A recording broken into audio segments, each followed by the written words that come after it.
Hello, hello, hello, and welcome back to another episode of the Unapologetic Vixen podcast, Owning Pleasure as a Black Woman. And today I've got a really good show for you. I've got some really amazing guests coming for the rest of this self love series. However, before I introduce today's guest, I got a sponsor, y'all. I've got I'm doing things, right? I'm doing things. We're doing things with the podcast. So today's show is sponsored by Organic Lovin', the only adult subscription box to include eco-friendly body products, body-safe adult toys. Yes, I said adult toys. And sex-positive books. This is not just for partner play. You can get some amazing massage oils to add to your shower routine. So if you're like, Natasha, I don't need no toys, I'm not interested in that, then let's add some massage oils to the self-love routine for this month. I love to use the Intimate Earth Massage Oil and Vanilla Chai with my shea butter because I'm a vanilla chick. I absolutely love the soft smell of vanilla. And I use the oil with shea butter on my skin while it's still moist when I step out of the shower. It makes my skin feel so supple, soft, and moisturized, especially in this bipolar Georgia weather. Some days it's super cold. It's been raining the last couple weeks, but it's part of my routine when I get out of the shower, and I love on my body with some of this massage oil. So head over to www.organiclovin.com, which is going to be in the show notes, and use the code Chantel10, CHENTILLE 10 for 10% off of your purchase. So I'm so proud of myself, y'all. Look, I got a sponsor. Anyway, today's guest is, oh, excuse me, y'all. Today, my guest is Racine Rikard. She is a financial planner and strategist who helps her clients become adequately protected, debt-free, and financially independent. And today, we're going to chat about how finances play a big part in our self-love. And there's something that I always tell y'all: when we focus on ourselves, the money comes. So I need you to listen in on what she says about that. I hope you enjoy today's episode. So Racine, welcome to the podcast. Thank you for coming. I'm excited to have you for our self-love series. Yes, and yes.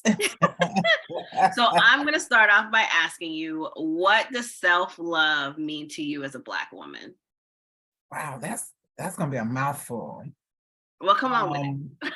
Sometimes we tend to be thinking about what we do for others, you know, because I'm an empath, so I'm always thinking about others before I think of myself.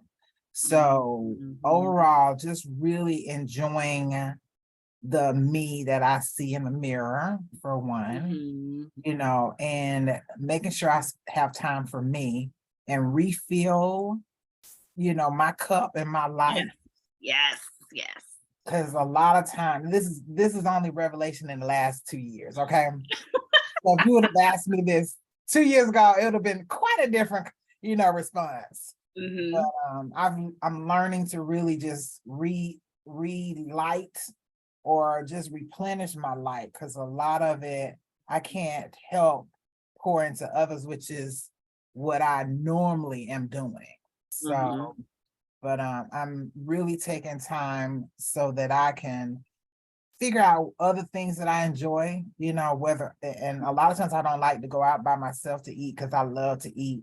That just brings me immense joy, huh? Immense joy. But I don't like eating by myself. So really? Do not like eating by myself. So now I am learning to eat by myself with the idea that even though I may not have somebody sitting at a table with me, I got the other people around me, because I'm a people watcher too, you know, and that kind of thing. So, and a lot of times that's energy that ignites me, you know, hopefully it's a good energy around me. But yeah. Right. That's funny, because I love going somewhere by myself. I think I thrive, and that might because, you know, I got them kids, and so I'd be trying to hide out. So it's different when I come home to a whole bunch of ruckus compared to coming home to like a quiet home where you do get to spend majority of your time by yourself. Yeah, and I my husband and I, we kind of not fight over the TV, but I'm a movie buff. So now, as my release after my glass of wine, I'm a wine person now. So I've been trying out different wines, something I hadn't done before. So this last year, I've been going to different wineries. That's nice. So I come home with my new bottle and I will watch TVs, Netflix, and I'm just binge watching. And that really, helps me get my, stasis after, appointments all day. So it just brings me peace, in that, right? Because I don't have too many vices, not too many. Okay. That's it. So what do you do and how do you contribute self-love for Black women in the work that you do? Let them know that, hey, what they see in the mirror, part of a conversation we were having earlier, a lot of times I said, make sure you see yourself in the mirror, that person negative, if that is, there's so much more to it than what that visible layer shows, for one. And then I want them to really understand, because with me being a consultant financial, a lot of people put themselves, the money, as their persona is based on how much money they make. Absolutely. Or their persona is based on how much they got in their bank account. And I try to tell them that's really short-lived, and everything. Yeah, we need it like the air we breathe, but that doesn't make you, So the women that I'm sitting with, a lot of times I've got to not remake them, but I have to show them a better side. And I don't sit there and be faking, that I'm positive all the time. I accept that there's going to be some issues they're having and they're not having a good day. And I'm not going to sit here and be kumbaya. No, but I meet them where they are. And then, because I got to build them up so that I can show them that there's something even greater that's on the other side of where they are. There's some women who come to me, they're so excited and happy, and I want to maintain it, but I want to make sure that those happy moments aren't superficial, That right there, which is, I'm glad you brought that up, because I know a lot of times when we think of self-care and self-love, a lot of times I ran a challenge a couple weeks ago, and one of the things was I don't have enough money. So does money really have a huge, like, with you being a financial planner and talking to people, does money play a huge role in what you see in your clients as far as how they function within themselves? Let's say it's about 60%. And I'm gonna say it's cultural. And let me explain what I mean. Typically sometimes when I'm talking, because a big part of my clientele are African American, especially women of color. Okay. So, and when we get things, we have peer pressure. Okay. I want to do what the Joneses are doing. And unfortunately, I got to compete with that. So I do think 60% of it is money, but I think that a greater other percentage of that is socialization, and culture is part of it, because that's all some cultures really talk about. In our culture, we equate success, with the bigger things, the money, all of that. Oh, she's calling me out, y'all. And unfortunately, that's how we compare, and even sometimes when we compete based on how much money or how much things, and although that could be great to a degree, I think that I've known some people who are millionaires right now and they're not happy because they may have the love of their life no longer here, so all that money doesn't mean anything because you don't have somebody to share it with, one. Or health. You can be a multimillionaire and you have no health. You can't enjoy, because you can't pay, technically you can't pay to have 100% health. You can pay to sustain and make you better, and have access to greater health care, that kind of thing.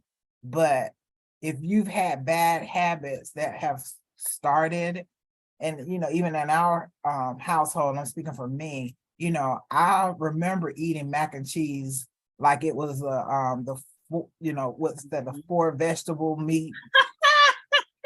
It had a USDA grade menu of food, and not having milk or whatever, but we ate bad when we were kids. So, and then we're in our culture specifically, there's heart disease, there's diabetes, there's so many underlying health challenges. Yeah, money will make it better, but I do find that we equate money that it's the end of all things, and it's not.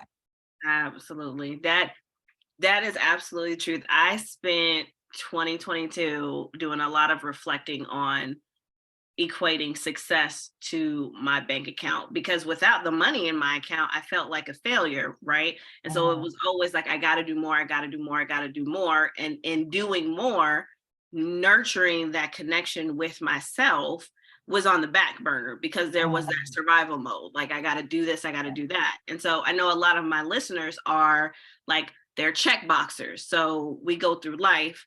You need to do this and make money. You need to do this to make money. You need to do this to make money. And so then you go through and you graduate high school and you go to college and you get your master's and you get the job. And the money may be like, okay, this is decent, quote unquote, but like, this sucks. This life sucks.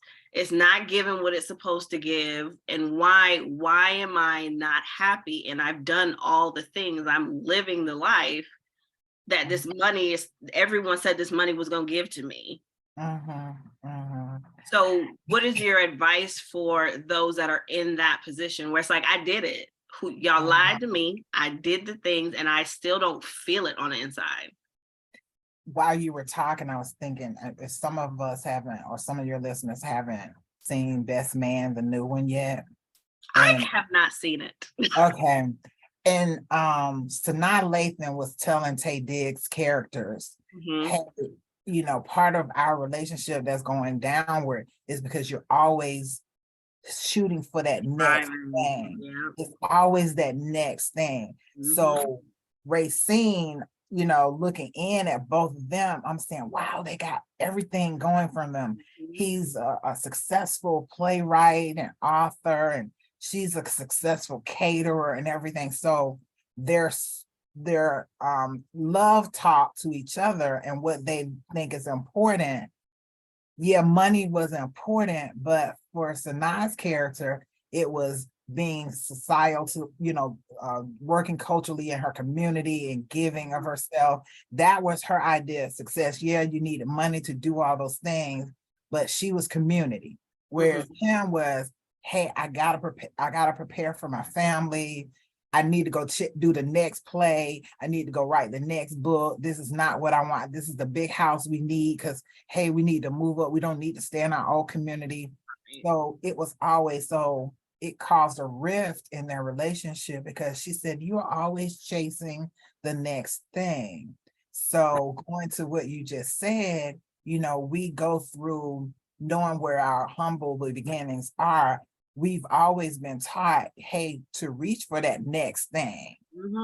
It's the satisfaction of what are we getting when we get to that next thing? Are we doing partly that next thing because people expect that of us? Or when we get there, is it really for all of us and not just for other people? Because you got the degrees and everything, and now you are consulting, and you enjoy what you're doing and the people you connect with, but sometimes I tell people, hey, your job and what you're doing, it may not be equated with 100,000 or 200,000. It's the joy that person or that problem you solved, okay? Which is really for them worth $1 million, but right. $1 million may not be necessarily in the account. So sometimes they don't equate. Even sitting with clients, and I may sit with them and go over some financial concept that will change their lives. It may not equate right now, into a large amount of money. So it's easy to get into the imposter syndrome because I compare myself to other people in my industry. That was 2020. Okay, just be real. And I was saying, I am my individual. I had to really, really, really become more introspective. And I had to say, look, that person is great at what they do. They have their own individuality. I had to figure out what's mine, and oddly enough, when I found out what's mine, my income did grow from where I was. Right, see, it's almost like you're kind of like reading my mind, and it's a little weird. It's a little weird right now because that's what I was getting ready to say. Like when you work long term with clients, do you notice when they have, because you have to build a relationship with them, because if you all in my money, that's almost like you all in my bedroom, okay? And so that means we best friends. We here. So you get to see the transformation. So when you see them become, for instance, more into themselves and like less stressed and just like loving themselves more. I know people think I'm crazy when I say when you love on yourself more, the money comes in more. But do you, the professional, the financial planner, agree with that and see that? I'm speaking for Racine. I can tell you that when Racine grew and loved what she did and how she presented herself to the world, Racine didn't give a flying fit. I ain't cursed, did I? Okay. I didn't care like I did before about how everybody else was doing it. I'm not doing it to get the same results that they see. They should be, how did they get those results? I didn't get that.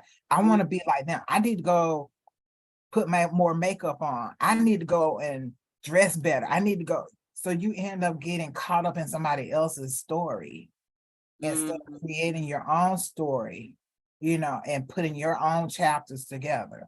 So I had to put chapter 2020 in place, and chapter 20, I couldn't do chapter 2021 until I did chapter 2020. So now chapter 2022, I'm like, wow, yeah, I'm going and doing the things that make Racine and that Racine enjoyed doing, and Racine knew worked for her. And even found out some new things that worked for me, and everything. And even when we were talking earlier and putting some things up for the next couple of months, I'm really going back to the things that I enjoy doing, workshops, seminars, because I was presenting my authentic self. And so today, before, this podcast, I was doing a workshop, and the women, and just seeing them more relieved. I mean, some of them had taken the shoes off, some of them were eating it, put the food to the side, and some of them had turned their, some people write and some people record. Some women were taking out their cameras and recording, the phones to record. And they was like, okay, go back to that, what you just said. Oh, they were engaged. They were very engaged. So for me, that says, Racine, you know everything you need to know. You ain't gotta go add a whole bunch of more stuff, because what you know more than half of the other people that are maybe a millionaire by now. You're no different. God gives you time, gives you your timing, so that when you get there, you're on time. So yeah, so there is that imposter syndrome, and I found that if they don't equate where you are money wise, just money is energy. It really is. And it flows. If you're thinking that it's never going to come to you, you're right, it's never going to come to you, and I know I may be on a tangent, but my husband and I, we were talking about the spirit of lack and scarcity mindset. And so I caught myself, how when you're finishing up the last of the body wash and everything. You add water. Huh? You add water. Yeah, I added water. I was like, and I turned the thing upside down. I said, I know it's some more in here, right? I want to go buy some Instead of like, man, gum, it's only probably less than a teaspoon in there left. Really, no, Racine. And I had to catch myself. I was like, oh my God, I have a whole container of Bath and Body Wash down so in the funny. closet. Why am I trying to scrape the last teaspoon of this body wash? So I had to catch myself. Racine, I'm not a big spender. I enjoy experiences. So I was telling her, it's like, dadgum, I was, possessed over some bath wash, body wash. It didn't make any sense. And I was reusing something, in the kitchen. I was like, why am I reusing the styrofoam cup? Hey, really, Racine? So, yeah, I had enough to go and, wash the dishes or whatever, or I had enough other cups that I could have used, styrofoam cups, just throw it away, be done. But it was just in case this is the last cup. Just in case I don't have enough bath wash in it. It was just that lingering things, and I have to catch myself, even though that's what I teach other people. I have to catch myself because it rears its ugly head, and you can have $15,000, $15 million in the bank, and you still would do that. Yeah, if that's what if that's what you're used to. But you have to be mindful of it. That's the other part of what I'm saying. Be mindful of that mindset and the attitude, because if you keep doing it, it kind of festers back in and bubbles up over something other crazy that you got to save everything.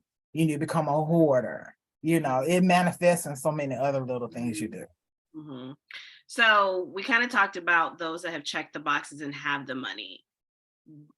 What about those that really just don't? Like, they don't have the capacity. They're in that survival mindset of, like, I really don't have the time to pour into myself. I can't fill my cup because the bills do need to be paid. I don't have the luxury of not worrying about money in my account. That's a real problem. How do they go about, I mean, because life is life, but how do they go about pouring into themselves while they're in that survival mode? Part of me wants to say, it's not that I can't help them. There is not an answer. There is an answer, not an answer. Meaning, sometimes, I have to meet them where they are. And I have to ask them, what is it that you really enjoy? What is it that lights the smallest thing that lights your fire? Because there's something they're still here amongst us. So there's something that got them to wake them up every morning. So I really have to ask what wakes them up every morning. I was talking to someone who is just what you're saying. They don't check the box because they feel where they are, there's no options, and I had to ask them, I had to find something that I saw in them that I could encourage them. Okay. It's only so much I can do. And so I asked them, I was like, when I first saw your face, I saw a glow and your hair you combed your hair, you had makeup on. I said, do that. Make yourself look good. If you have to go get your hair done at least, once every 2 weeks or something, that's a good start. Do that for yourself. This episode of Owning Pleasure as a Black Woman is brought to you by J-Rate Integrative Wellness Services, where holistic healing meets mental wellness.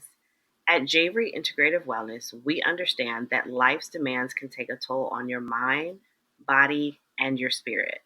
That's why we offer a range of therapeutic services designed to help you reconnect with yourself, reduce stress, and find balance. Whether you're dealing with anxiety, relationship issues, or simply looking to enhance your overall well-being, The expert therapists at Javery Integrative Wellness are here to support you. We specialize in creating personalized integrative care plans that cater to your unique needs. Ready to take the first step towards a healthier, happier you? Visit www.javerywellness.com today and schedule your free 15-minute consultation with one of our compassionate therapists. It's time to invest in yourself and start your journey to wellness. That's www.javerywellness.com, your partner in holistic health and healing. Don't wait. Book your free consultation now.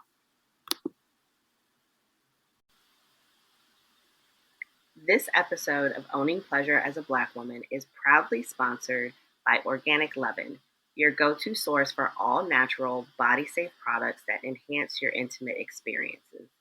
At Organic Leaven, they believe that what you put on and in your body matters, which is why they offer a carefully curated selection of organic, eco-friendly products designed to bring pleasure without compromising your health. From luxurious lubricants and body oils to intimate toys and wellness products, Organic Leaven has everything you need to elevate your sensual self-care routine.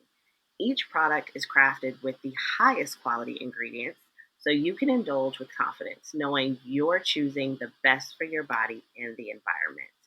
As a special offer for our listeners, you can enjoy 10% off your purchase when you use the coupon code JaveryWellness at checkout. Visit www.javerywellness.com/organic-leaven, that's LOVEN, today to explore their full range of products and discover how organic, body-safe options can make a difference in your intimate life. That's www.javerywellness.com/organic-leaven, spelled LOVEN. And don't forget to use the code JaveryWellness for 10% off your order. Take care of your body and let Organic Leaven take care of your pleasure. You can spend $30 on yourself to go get your hair. If you have to go to a beauty school to get it done. Hello. Yeah. Okay. That's probably $10, $15 right there for, they be happy to do your hair and you just sit there and let them, take care of you, go to the grocery store and you can go to Walmart or go to Aldi's and, shop and get a full meal for the whole. I go to the farmer's market and I literally can go to the farmer's market and buy enough food for 2 weeks. There's little things. So I try to meet them where they are. I hope I'm answering your question because there's so many thoughts going on in my head, but sometimes those individuals feel like they're in despair and I want to make sure that that's not where they are. Or if that's what they are, I gotta build them up and that can take some energy to do, but I have to find out what lights them up in the smallest way, Yeah. And I'm glad you said that because in both scenarios, there is a feeling like I cannot ask for help. You have the ones in survival mode that are used to grinding it out and hustling and I'll figure it out myself. And then you have those that have checked all the boxes and it's like, I shouldn't have to ask for help. I should have this figured out. So how is it a labor of love to reach out to you as the financial planner to help them make plans, tell their money where to go, figure it out, to make life a little easier, or to even be reflective of there's so much more that I can be doing and it has nothing to do with money? Gotcha. 80% of the people who are in my industry, I'm gonna say 80, it might even be 90, have come from where most of the people we talk to come from. We came because we were clients and we had challenges ourselves. Just made the step to move it to the next level. And we're still becoming, okay? We're not fully where we want to be, but we're becoming because we are acting on it. Right. Okay. So when I sit down with individuals, I always give them a great foundation because even I felt intimidated when I first talked to a financial advisor because I was in debt really badly. So when I decided to ask someone for help, I had to realize that I can't be, feeling inferior for asking And it's not a dumb question.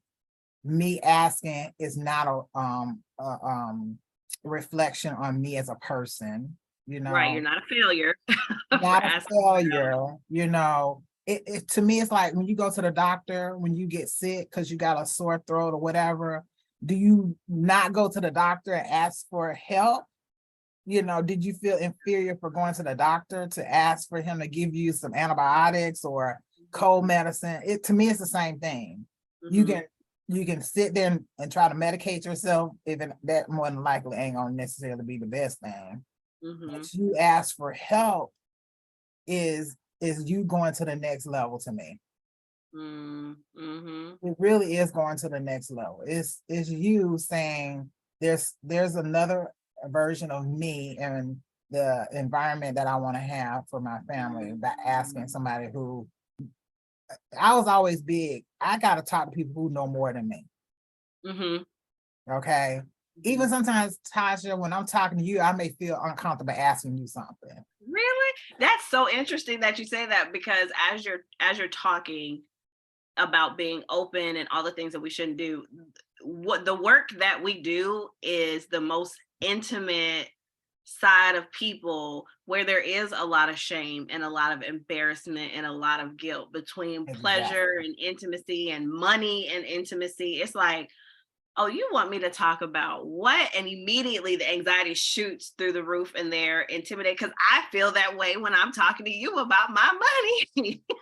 Because I think what it is, we think you thinking what all the thoughts that we think you thinking in your head about us, you ain't even thinking. I ain't judging you or nothing. I'm just really listening. Really? Oh wow. If I'm thinking about anything, it's like, oh, I got this answer for her. I got this answer for her. I'm not thinking about, child, she might be crazy. She might be lunatic. I'm not even thinking that. And I think it's those thoughts that you're putting in your head about what I'm thinking. That's the first issue. Okay. And I think if I stop doing that and I can get them to stop doing it, I think that will kill half the battle of the progression that we want for our clients, respectively. But I, and I always I know I wasn't the smartest person in the room, but at least I want to find out what they know, because if I need it for later, at least I have it. Right. So that's always been a mantra for me. If I can find out half of the stuff y'all know, or that might be useful for me in the future, tell me. I'm gonna ask a whole lot of questions, and the reverse of that, when I go to events and I find a speaker or somebody who said, don't ask that question, or just responding to in a funky way to answer something, I really think that person is not the ideal person to help me or to teach me, because that's not patience, that's arrogance, and that's their relationship to the audience is superficial to me. So because part of service is being able to give people education and information so they can move past where they are in whatever form or fashion that might be. Absolutely. Or they may just not know the answer. Well, say that. Okay. I'm sorry. That threw off wrong. I'm big. If I don't know the answer, I will tell you I don't know the answer. I'm not going to sit here and pontificate for hours on end. Come on, pontificate. I will tell you, you know what? I don't know. Give me 48 or 72 hours. And I am doggedly going to find out, because I'm thinking to myself, that's a good question. Somebody else probably needs that answer. Yeah. Exactly. Yeah. This was really good. I enjoyed this conversation. I think it's an important conversation. I think we have to continue to be more open about money, and not only our relationship with money, but how the relationship with money affects our relationship with ourselves. Because if it's not looking how we want it to look, going back to how does my success and my value and my worth line up to what's in my bank account, then we're going in the wrong direction. And we have to be able to separate the two of those and just love ourselves for where we are and separate ourselves. I know it's hard to do that because it's just like a generational thing about really being focused on the money. But once you separate yourself from the money and really focus on what you want to do and what you enjoy in this life, the money does its own thing. It does what it comes to you effortlessly. Now I'm going to tell y'all, it's not flowing to me effortlessly yet, but it's circulating. It has to catch up to where I am, with accepting that the residue has to fall out from when I was chasing it. And now I'm at a place in my life where it's like, I just want, and being honest, half of the stuff that I thought I wanted, or how much money I thought I needed to be okay, I don't need that. That would just cause more stress for me, I think, to even have that. And that's what I gained in learning, separating my success from money. What you want to be a millionaire for, Natasha? Because everybody else said they doing that. What you gonna do with $1 million? Because what you actually really want to do doesn't require that. Right. That's so poignant, or right on point what you're saying, because I remember what I was doing when I was making $25,000 a year, and growing that to $50,000. I thought, oh man, I'm in poverty, because I had friends who were doing just that, but my lifestyle didn't change, oddly enough. What it did, and going back to something I think is even answering what you had said or asked earlier, is that the money just allowed me to be quiet and not worry and not stress. I had options. That's different. I could choose to go to a restaurant, go to McDonald's, if not both. I didn't have to rush to go figure out something. And it's I remember going to the buy here, pay here car lot and beat my payment there before they decide to come look for me to get my car. I've been there, but now I don't have a car note. You get me? And that's because I did have the money to start paying off my car early. Those were options that it allowed me to do. So now I still have peace of mind.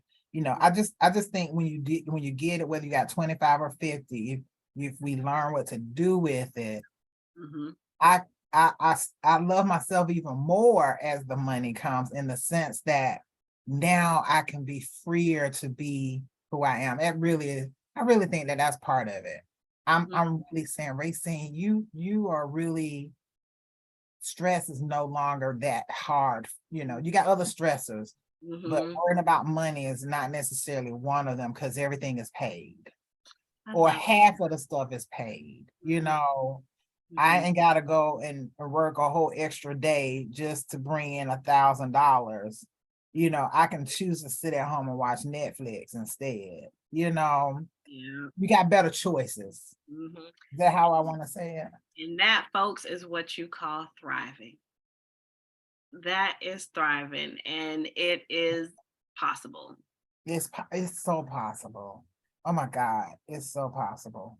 We all got imposter syndrome. Yes. Because I know some people who make 25,000, wish they made 50. Some people who made 50 wish they made 100.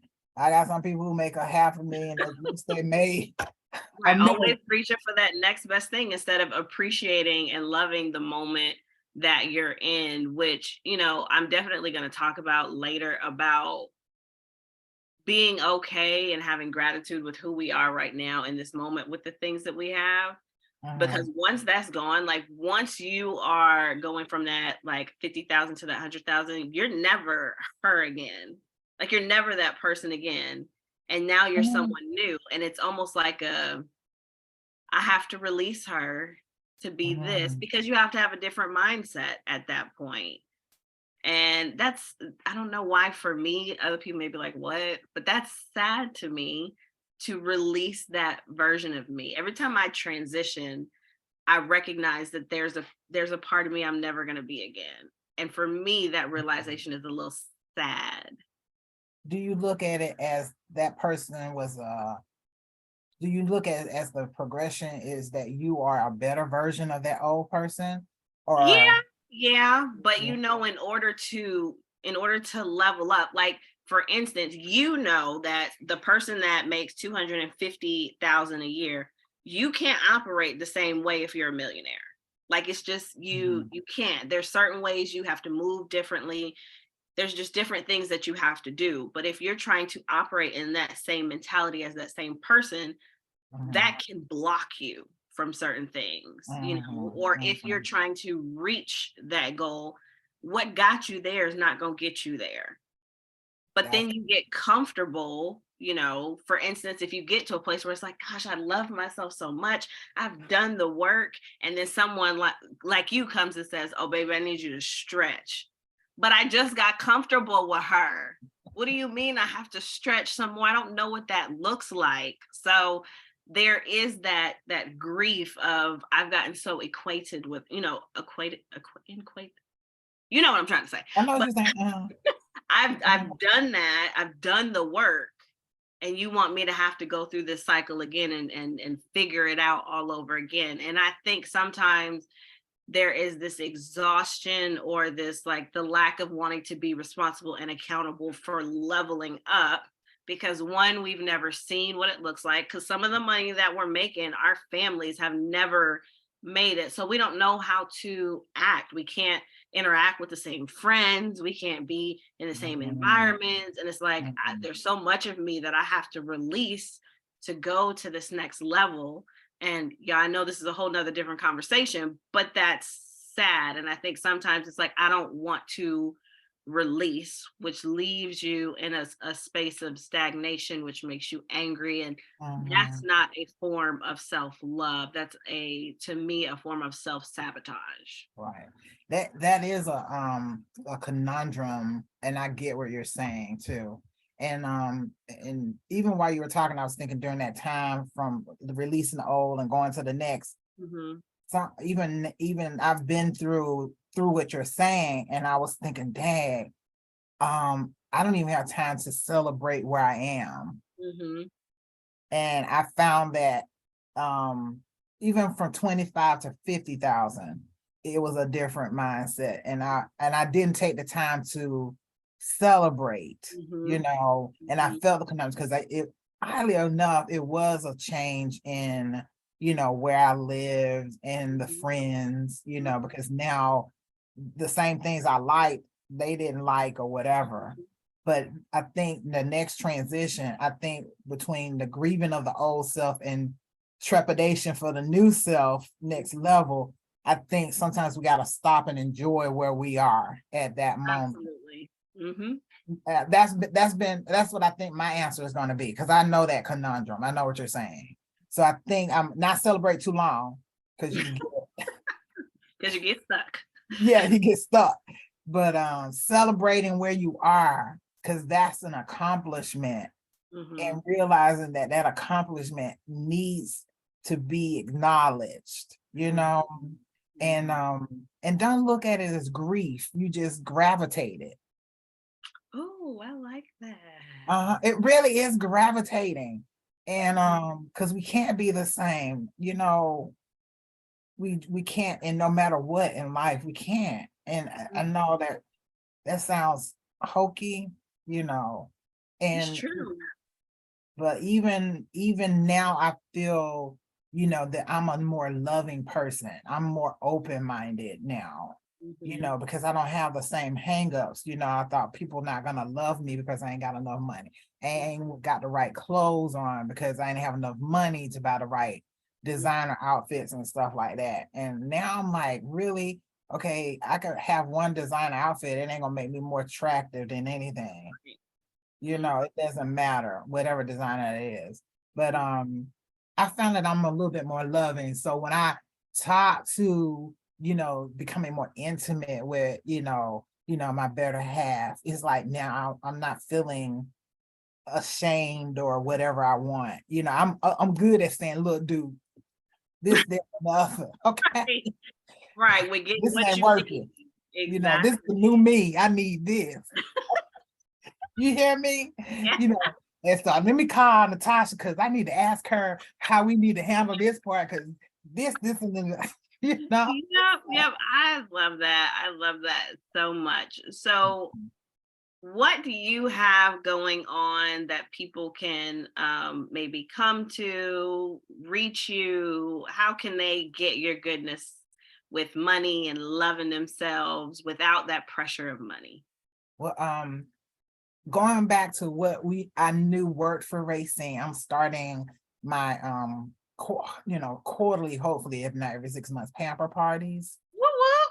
Yeah. I get And, to and be a part of in fact, to bring the love and intimacy, I wanted to make sure we partner together. So next month on the 26th of the love month of Valentine's, I'm doing our women I can't even talk. Womenpreneur more, love and money pamper party. And we're gonna spend a whole day enjoying ourselves as women, having other people look after us for a day, feeding our minds and our spirits and our souls. We'll talk a little bit about money. We'll talk a little bit about intimacy, but the biggest part of that day, we're really going to just let you all relax because when I used to do the pamper parties, I wanted to give them an environment where they didn't feel intimidated to learn and understand about the concepts of money.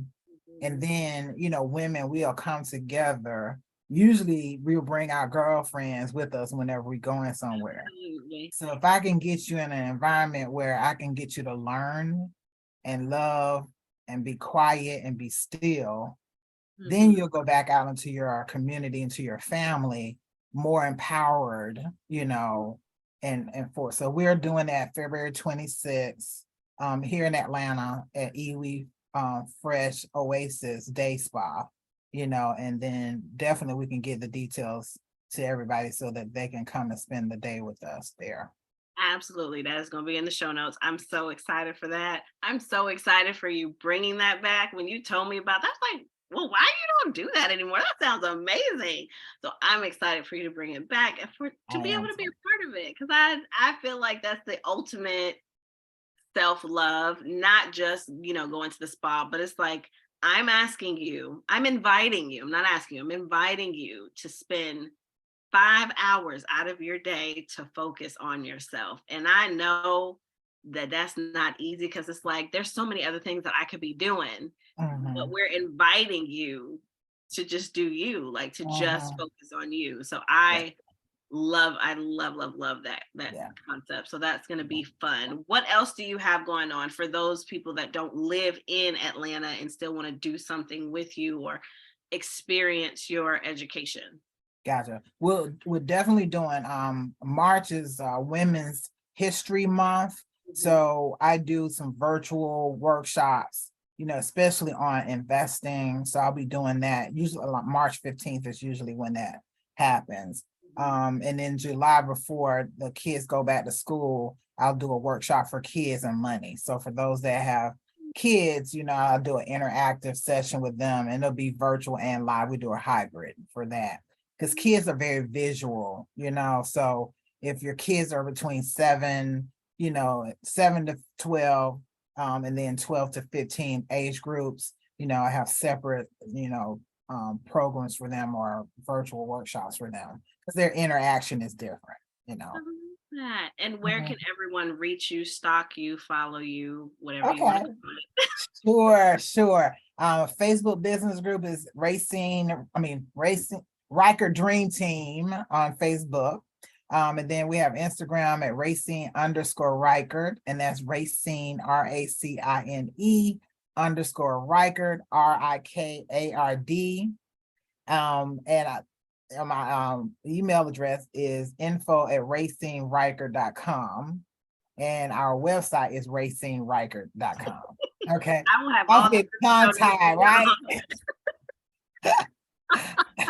I'm like, I will wow. have it all down for you. Don't worry. I Uh-huh, appreciate you so much. This was good. I'm gonna have you back for something. I'm sure we gonna come back for something. Same here. I'm gonna have you come to one of mine as well, for sure. Of course. More So so. thank you so much. I appreciate you, Racine. Absolutely. Enjoy being here. Thanks a lot. Thanks a million. Y'all, I had so much fun recording that episode, and I told you that when you start focusing on you, the money follows.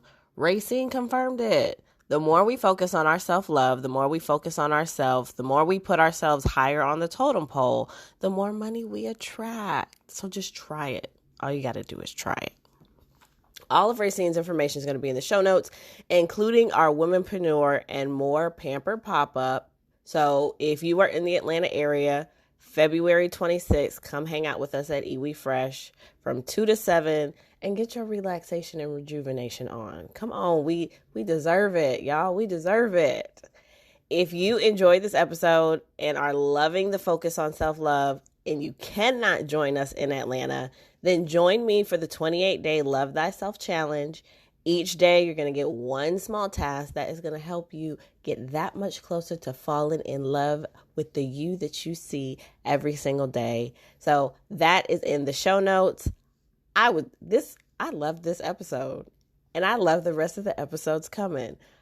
Thank you so much for joining me. I really hope you enjoyed this, and have a wonderful day, and go love on yourself some, and I will talk to you next week. Bye.